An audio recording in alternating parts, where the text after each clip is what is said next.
Okay, so the Sinixt are an interior Salish tribe, and their territory went from around on both sides of the Columbia River from Kettle Falls near today's town of Colville, upriver all the way up into Canada, in today's Canada, to Revelstoke and beyond, up to the big bend of the Columbia River, where the Columbia River actually flows north for a while.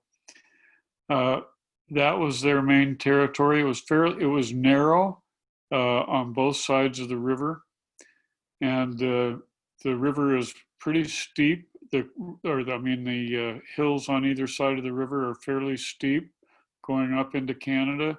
So they did not really adopt the horse like a lot of other tribes in the Upper Columbia territory. Their main subsistence was from hunting. They hunted deer and other big game, and hunting was really important to them. And they also had fish from Kettle Falls. Kettle Falls was a big salmon fishery before Grand Coulee Dam was built. Grand Coulee Dam stopped the salmon from going up that high. So the Sinixt were known as having central political organization. So they had one central chief. This is unlike a lot of the neighboring bands, especially in Canada, because a lot of the neighboring tribes had band chiefs or village chiefs. In the case of the Sinixt, they had a central chief, one chief who was had leadership over all of the villages, and they didn't really have band structure. So they had central organization. This comes into play later on in their history, because in Canada and in the United States, there are very different definitions of what constitutes a tribe or a First Nation. So my estimate is that there were at least 3,000 Sinixt prior to the arrival of Columbus in 1492. I think all demographers today, all people who study population changes among the native peoples, agree that there was a great population loss among this tribe and every tribe in the Upper Columbia. There is, however, considerable difference of opinion about when it occurred. That we know that there was a big smallpox pandemic that began in Mexico City and went from 1518 to 1525 and reached down into South America, depopulated much of Central America, and at the very least depopulated the southern portion of what is now the United States. We don't know, there's no way to know. There were no Europeans up in this country, so there's nobody recording what happened up here. So we don't really know if the depopulation occurred up here that early. We do know that by 1770, smallpox was reaching into the Upper Columbia. There were, of course, Europeans down at the mouth of the Columbia and along the coast in several places, and there were Russians also. So I think all the demographers agree that by 1800, the tribes in the Upper Columbia, including the Sinixt, had lost somewhere between 75 and 95% of their population. So just trying to put that in perspective, we think about today with the current pandemic, which is terrible and is causing a great loss of life. We may lose 1 to 3% of the population if things don't go right. Think about the Sinixt and their neighboring tribes. They lost 75 to 95% of their population. So they were greatly reduced. And this is an important thing for people to understand, that when the first Europeans actually arrived in the area, the tribes they saw were only a fraction, a small fraction of what the tribes had once been. So when the Europeans say, gee, they're very poor and they don't have very much to live on, there's a reason for that. And so one of the questions I've had in the past is, well, if they had never seen any Europeans, how did the disease reach them? And it reached them from village to village. So the Europeans that landed on the coast down by today's Astoria infected tribes along the coast with smallpox and other diseases. And those diseases spread up the Columbia village to village and tribe to tribe until they reached up here. So with that in mind, the first actual Europeans that arrived into Sinixt territory arrived in 1811. And the person that is usually mentioned is David Thompson, the surveyor, explorer, and trapper who worked for the Northwest Company, a fur company. And at that time, there was also, the Americans were attempting to establish fur companies at the mouth of the Columbia. The main company down there was the American Fur Company, usually referred to as the Astorians, for John Jacob Astor, the owner of the company. So the first fur trappers arrived, and the tribes were greatly reduced in number, and it also greatly affected their subsistence practices. So the Sinixt could not do their normal communal hunting practices, and even their fishing was greatly reduced because there just weren't as many people as there had previously been. So one of the things, that was one of the reasons why the goods that the trappers offered to the Sinixt were so valued. With a musket and ammunition, one person could go hunting instead of having to have 100 or 200 people involved. So in addition, of course, pots and pans, metal containers made cooking and preparing and storing food much easier. And canvas became a very valuable article because they could make more easier temporary lodges, which could be moved much easier than, and it was the lodges originally had mat roofs and mat sides, and these were took a great deal of time to construct. Sometimes there were several layers of mats on the sides and the roofs and on the floor, and it could take weeks and weeks, if not months, to make all of these mats during the summer. So the canvas also became very valuable. So the first contact was in 1811.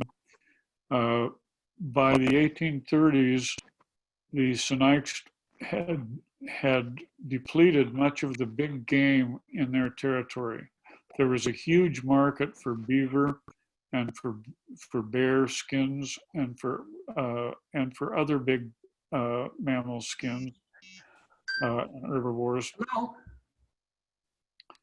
And so by the 1830s, the tribe had become somewhat dependent upon the fur company. By that time, the Hudson's Bay Company had basically taken over all the other operations, and they were the big company in the area. They had subsumed the Northwest Company and the Astorians and controlled the fur trade in the whole Northwest. And that's by 1821, they were formally in charge. The first really good map showing Aboriginal territory was a map by a trapper by the name of Alexander Ross, who did his map in 1821. David Thompson did maps in 1813, 14, 15, and those maps were really excellent maps for topography, but he was not a great geographer in the sense that he didn't really put down a lot of cultural information. Alexander Ross, by 1821, he understood the value to business of locating all of the tribes. And so his map showed Sinixt territory. He called them the Sinixt, the nation. He spelled it in an odd way, but it's very clear what he meant, that he meant this tribe. And he showed them occupying the territory basically from Kettle Falls up to Revelstoke. So one should keep in mind that with the depopulation, they couldn't really control probably or defend their entire territory that they had once held. And it may be that early on between 1811 and 1846, some other tribes moved into the vacuum that was left when some of the villages may have been combined on the lower Columbia. So in the upper Columbia, up in the Big Bend territory, it's possible that what we know now as the Shuswap may have moved in there, and to the east of the Sinixt were the Kootenai, now known as the Tanaha, and to the west of the Sinixt were the Okanagan. So I'm just going to stop for just a second talking about their history to describe the difference in how tribes and First Nations are understood in Canada and in the United States. In the United States, from the very first, from the time of the Constitution, tribes started to be defined from what we would call now anthropological terms. So tribes were supposed to have central leadership. They were supposed to have defined boundaries, and there are a number of other criteria. In Canada, tribes, First Nations are really political units. So if a person was an Indian and they moved on to into a band's village someplace in British Columbia, they could immediately become a member of that tribe by the tribe's definition and by the government's definition. In the United States imposed what we now call blood purity, blood quantum requirements. So at Colville, to be a member of the tribe, you have to have a quarter blood of one of the tribes on the reservation. So even if you were 100% Indian, if one quarter didn't come from one of the tribes on the reservation, the United States would not recognize you as an Indian. This also brought problems because tribes frequently adopted people. And there are cases where the Colville tribes adopted fur trappers, and there were a lot of Indians from the Northeast that traveled with the fur trappers. There were a lot of Iroquois. And so the tribe could adopt somebody or could have children that came from a union involving Indians or fur trappers, and the tribe would then believe that they are part of their tribe, and the United States might reject them as part of the tribe because they have their blood quantum requirements that have been imposed. So one of the things that comes into play in what I'm talking about is that eventually the Canadian government determined, its system of law determined that in order to identify Aboriginal territory and recognize Aboriginal territory of a tribe or a First Nation, it was necessary to examine the firsthand, the primary documents and primary maps from the point of first contact, which would establish the extent of use, to the point of British or Canadian sovereignty, which would be 1846. So the period that's really important to litigation is the period from 1811, when David Thompson and other Europeans first came in contact with the Sinixt, and 1846, when the Treaty of Oregon was passed, which theoretically determined the boundary between the British possessions, Canada, and the United States. That boundary wasn't really formalized for another 15, 20 years. The International Boundary Commission began to try and map that boundary in the 1850s and 1860s. So the Sinixt and other tribes, but the Sinixt especially, had territory on both sides of this international boundary, but they weren't unaware of the boundary, as was everybody else, until the 1860s, when a line started to be drawn.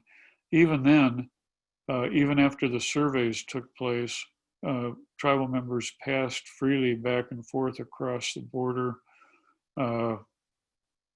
until probably the 1930s. In the 1930s, both the Canadian and the United States governments started to enforce restrictions against passage over the border. So in the United States and in Canada, in both countries, under their constitutions, before non-Indians could get title to a piece of land, Aboriginal title was supposed to be extinguished. And this is one of the principal reasons why both countries have treaties and conducted treaties with tribes. In the United States, as the immigration moved west, the idea was to conduct treaties with the tribes whose territory immigrants were moving into, get the tribe to cede that land, to extinguish Aboriginal title, and put those Indians on a portion of their land, a small portion, on a reservation.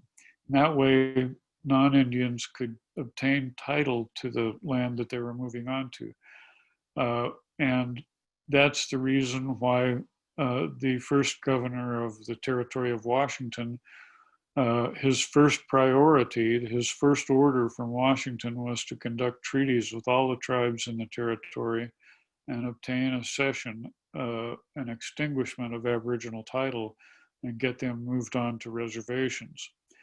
In Canada, the same system existed, and the provinces to the east of British Columbia all complied with the constitutional requirements and conducted treaties with the First Nations in Canada. And those treaties are actually numbered. But British Columbia, the political leaders of British Columbia by the 1860s had decided that they didn't really think that they wanted to do treaties with the tribes for various reasons. And so most of British Columbia, the First Nations that were the original occupants there are no treaties with them. There are a few little treaties, or treaties for little areas of land on Vancouver Island, but there was no treaty with the Sinixt. And so the Sinixt, there is no treaty with the Sinixt in either the United States or in Canada.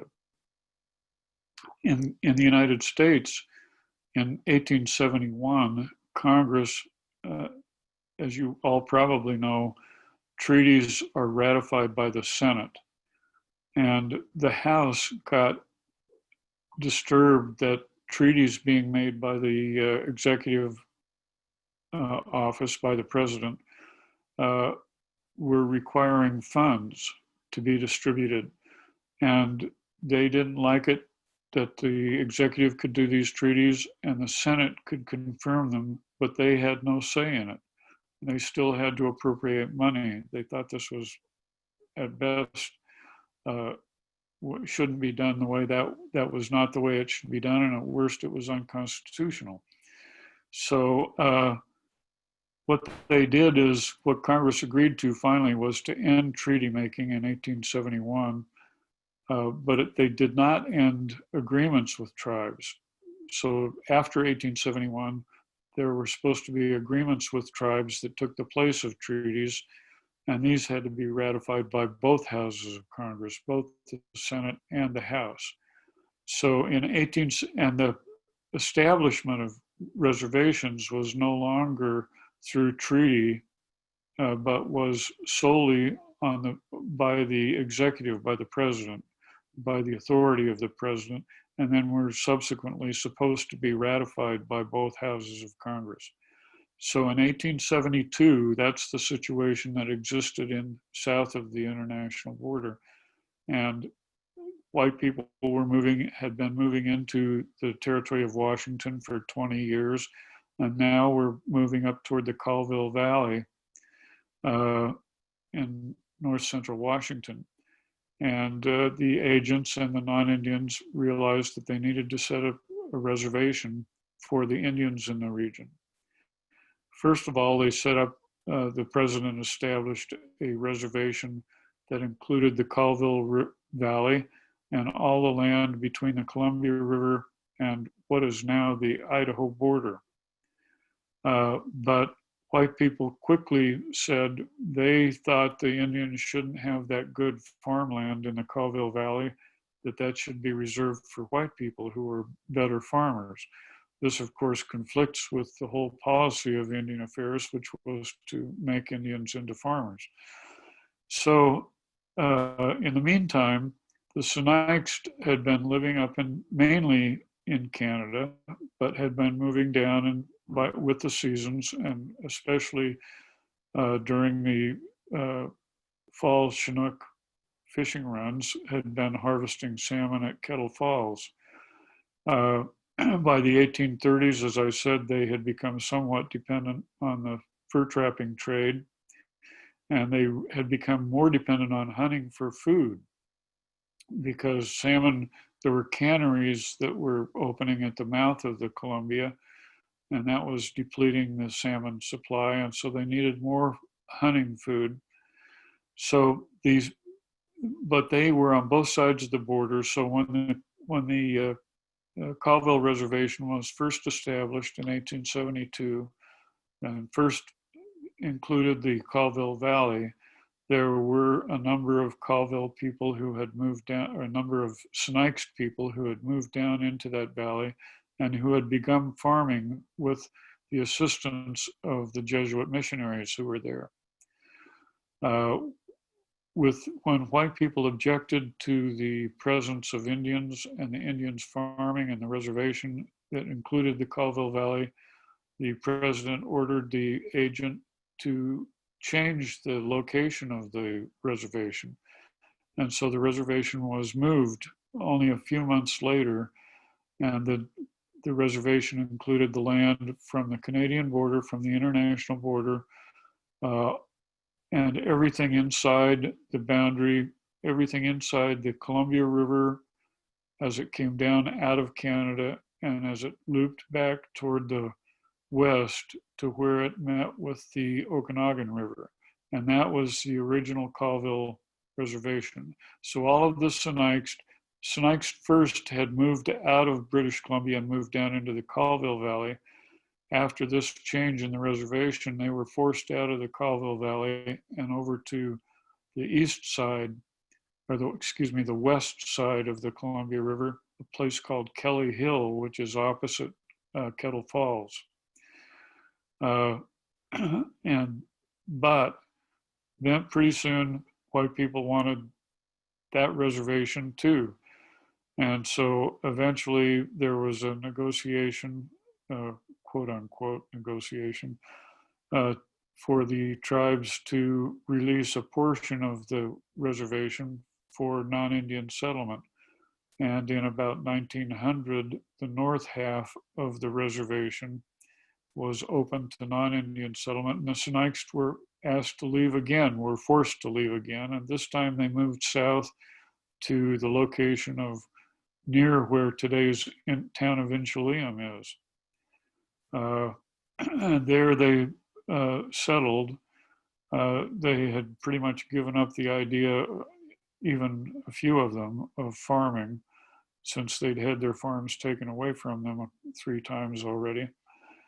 And then in 1935, Grand Coulee Dam, in the 1930s and early 40s, Grand Coulee Dam was constructed and was filled, and this flooded their homes again. They lost their homes again. The whole town had to be moved. So they were moved. They left British Columbia. They left the Colville Valley. They left Kettle Hills, and they left Inchelium. They had to move 4 times. So it's pretty amazing that the tribe and the people still exist. So in the meantime, the value of the Columbia River as a hydroelectric source became known to on both sides of the border. And in the 1950s, plans began to be developed on both sides of the border to build hydroelectric plants. I mean, actually in the 30s on the United States side, but in the 50s, they finally got ready to do some hydroelectric dams on the Canadian side. And eventually, the treaty between Canada and the United States, the Columbia River Treaty, was passed. As the British Columbia began to work on that treaty, and as they began to draw up plans for hydroelectric dams north of the international boundary, they became aware of laws, just like in the United States, where they were supposed to consult with the tribes that had Aboriginal title to the land where the dam was being constructed. So in 1956, as they were drawing up plans for these dams, and as they knew they had to consult with these tribes, with this tribe, the Canadian and British Columbia governments declared the Sinixt extinct, and that way they didn't have to consult with them. And this was a blow and an insult, a great insult to the people, to have a nation declare them extinct.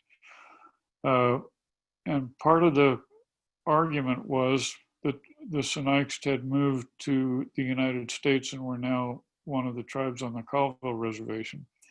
However, not all the Sinixt moved to Colville. And there were a lot of Sinixt people that, under existing, consistent with existing Canadian law, moved in with bands in Canada and remain in Canada to this day.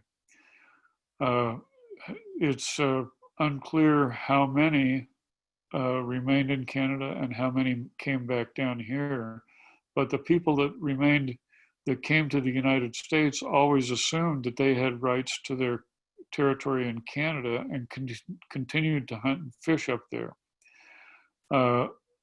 After the 1930s, when enforcement over the boundaries began to take place by both Canadian and by US officials, it became more and more difficult for the Sinixt to go up and hunt and fish within their traditional territory. In the 20th century, the tribes, the Sinixt, have made every effort they could make to hold on to their territory in Canada. In 1986, a construction project threatened a large burial ground of Sinixt in a town called, in a location called Valakan, which is to the east of the Columbia River, a short 100 miles or so above the international boundary, next to a little lake called Slocan Lake. When the Sinixt learned of that, they were living in, when the Sinixt in Inchelium learned of this, they formed a brigade of a lot of people and went up there and blocked the construction and laid down in front of bulldozers and tried to prevent the desecration of their burial ground.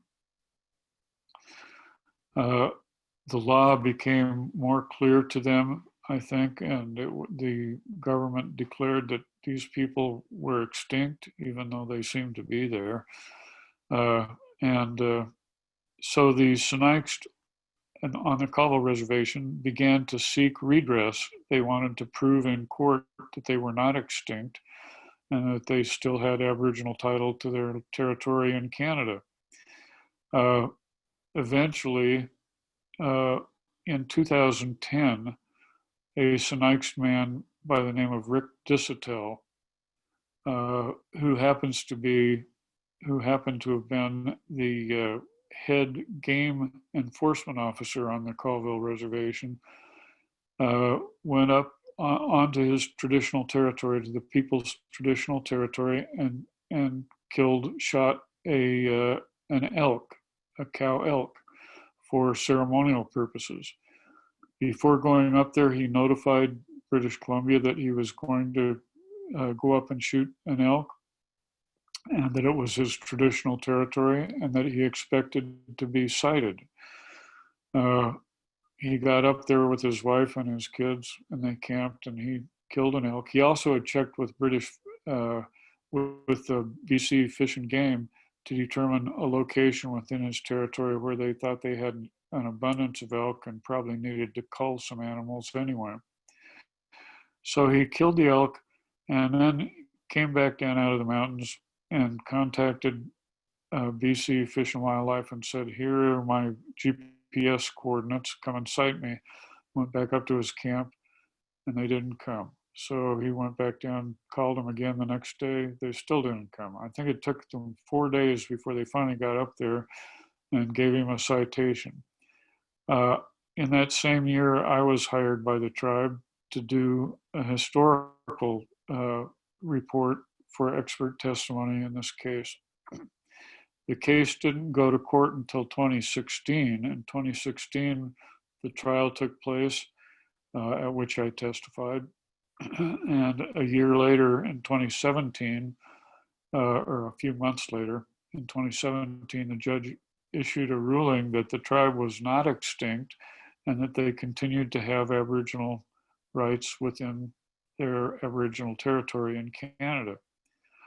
That decision has gone to the two appellate courts in Canada. There's an additional level of appellate courts in Canada from what there is here, and it is now currently before the Canadian Supreme Court, which has delayed its hearing because of the pandemic. So what we anticipate, both of the appellate decisions enforced the lower court's decision. And so I think we can confidently expect that the Supreme Court will say that, yes, the Sinixt are not extinct and they do have Aboriginal rights in Canada. There's some big questions about what kind of a precedent it will set and what it means for cross-border crossing for this tribe and for there are a number of other tribes, of course, that had territory on both sides of the international boundary, all along the boundary, all the way to the East Coast. So the case, I think every province in Canada has filed a brief in the case, and most of the tribes along the Canadian-US border have also filed briefs. So it's a big, important case, and the Canadian court I think they will be having oral arguments sometime in the fall, as the guess now. So with that in mind, I thought I'd just talk a little bit about what the difference is in how this is approached in Canada. So in Canada, as I said, First Nations are politically organized.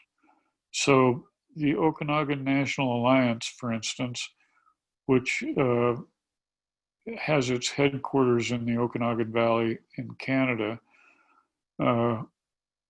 has taken the position that any people that are Native people that in BC that speak the same language can be a part of the Okanagan National Alliance, can be a part of that First Nation. So that is consistent with Canadian law. And it's also, I think, politically a wise and prudent decision on their part to try and extend their influence over as much territory as they can. Now, the Sinixt in the United States the tribes have been defined on the basis of anthropological criteria. So the tribe here defines itself as having central political organization, having occupied and defended their territorial boundaries, and they have identified their boundaries as I described them earlier, from Kettle Falls up to Revelstoke on both sides of the Columbia River. So they don't think that ONA should represent them, and they don't think they should be part of ONA. And the Sinixt believe they're a separate tribe and they should be a separate First Nation in Canada.